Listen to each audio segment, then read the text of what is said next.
Good news, చాలా రోజుల తర్వాత బంగారం ధరలు తగ్గుముఖం పట్టాయి.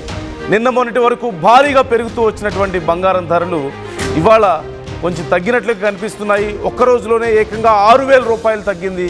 24 క్యారెట్ల తులం బంగారం 1,28,000గా ఉంది. 22 క్యారెట్ల బంగారం ధర 1,17,000గా ఉంది. కిలో వెండి ధర 1,65,000 ఉంది. అమెరికా డాలర్ బలోపేతంతో ధరలు తగ్గినట్లుగా కనిపిస్తున్నాయి. ఒక్కసారి ప్రస్తుతం రేట్లు ఎలా ఉన్నాయనేది చూద్దాం. నిన్న మొన్నటి వరకు మనం చూస్తున్నాం, మొన్న ఒక్కసారిగా 3,000 రూపాయలు బంగారం ధర పెరిగింది. అలాగే వెండి ధర కూడా పెరుగుతూ వచ్చింది. కానీ చాలా రోజుల తర్వాత బంగారం ధర భారీగా తగ్గడం, 6,000 రూపాయలు ఒక్కసారిగా తగ్గడం అనేది ఖచ్చితంగా గోల్డ్ కొనాలి అనుకునే వాళ్ళకి ఇది ఒక మంచి అవకాశంగానే చెప్పొచ్చు. వెండి ధర కూడా తగ్గుతూ వచ్చింది. ఒకసారి నేను మీకు రేట్లు చెప్పే ప్రయత్నం చేస్తాను. 24 క్యారెట్ల బంగారం ధర హైదరాబాద్లో 1,32,770 రూపాయలుగా ఉంది.